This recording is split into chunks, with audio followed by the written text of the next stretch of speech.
নমস্কার বন্ধুরা, আমি আজকে কাঁঠাল দানার বীজ দিয়ে সবজির রেসিপি তৈরি করে দেখাবো। খুবই সহজ। আমি কড়াইয়ে তেল দিয়েছি। এরপরে একে একে আমি সবজিগুলোকে ভাজতে শুরু করব। এখন প্রথমে আমি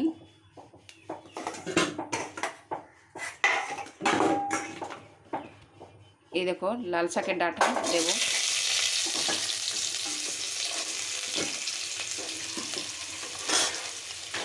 এটাকে ভেজে তুলতে হবে। তারপর এই যে বন্ধুরা এইরকম ভাজতে হবে, ভেজে এগুলোকে তুলে দিতে হবে।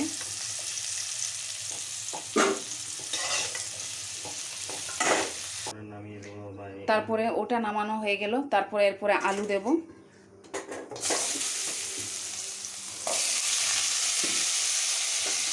লাল হয়ে গেলে আলুটাকে নামিয়ে দেব। যেহেতু সব সবজিগুলোকেই আমি ভাজবো, ভেজে তুলব।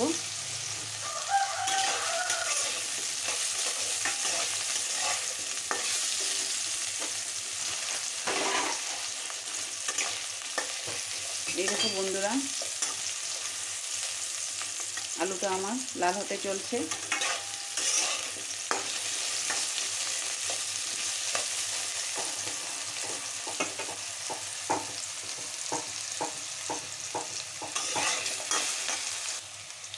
এই আলু লাল হয়ে গেল।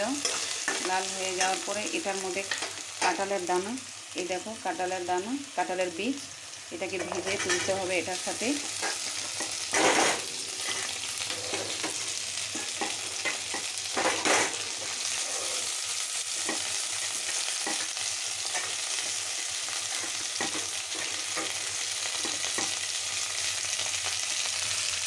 এটাকে ওর সাথে ভেজে তুলতে হবে।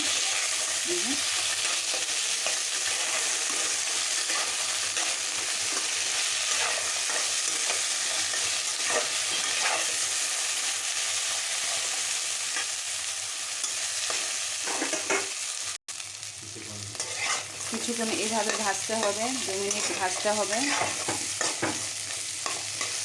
একটু হালকা সেদ্ধ হতে দিলাম।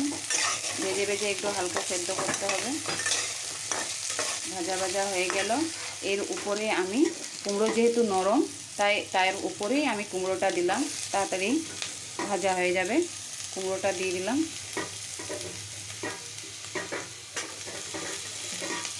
তারপরে এটাকেও একটু তার সাথে ভাজতে হবে। 2 মিনিট ভেজে নিলাম। এটাও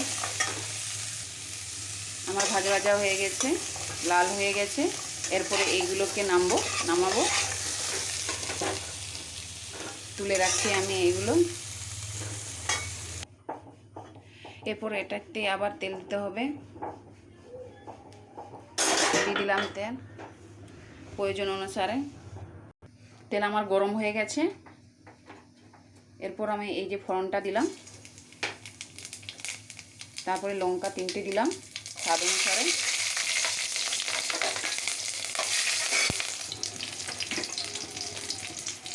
এরপর স্বাদ অনুসারে পেঁয়াজ বাটা দিলাম, 2 চামচ দিলাম।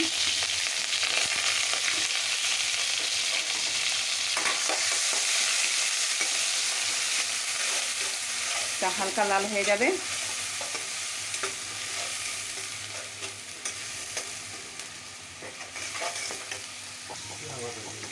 পেঁয়াজ আমার লাল হয়ে গেছে। তারপরে দিলাম আদা আর রসুন বাটা 1 চামচ।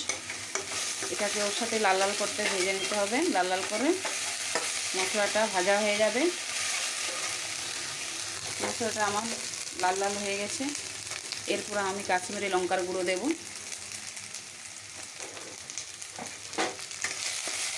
লঙ্কার গুঁড়ো আগে দিলে রঙটাও ভালো সুন্দর উঠবে।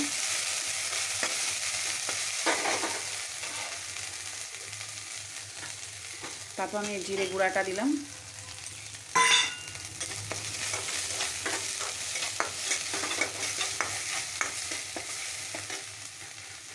আমার 1 চামচ গুঁড়ো হলুদ দিলাম।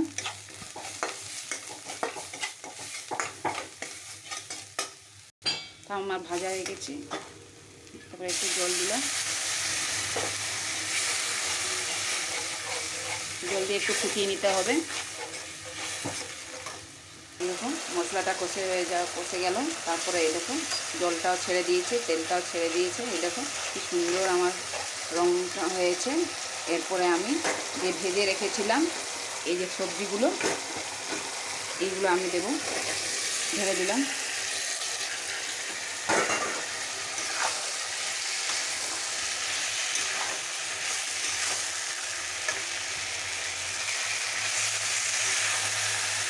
এটার উপরে স্বাদ অনুসারে লবণ দেব।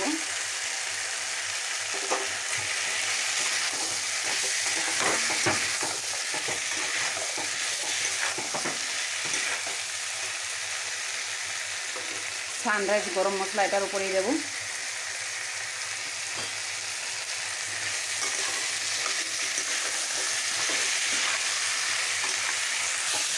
এরকম কষিয়ে নিলাম মশলার সাথে। কষিয়ে নেওয়ার পরে এখন এই বাটির ধরে আন্দাজ করে জল নিয়ে নিলাম। এরপরে ঢালতে হবে এটার উপরে। এবার এটাকে ভালো করে সেদ্ধ করে নিতে হবে। এটাকে ঢেকে সেদ্ধ করব।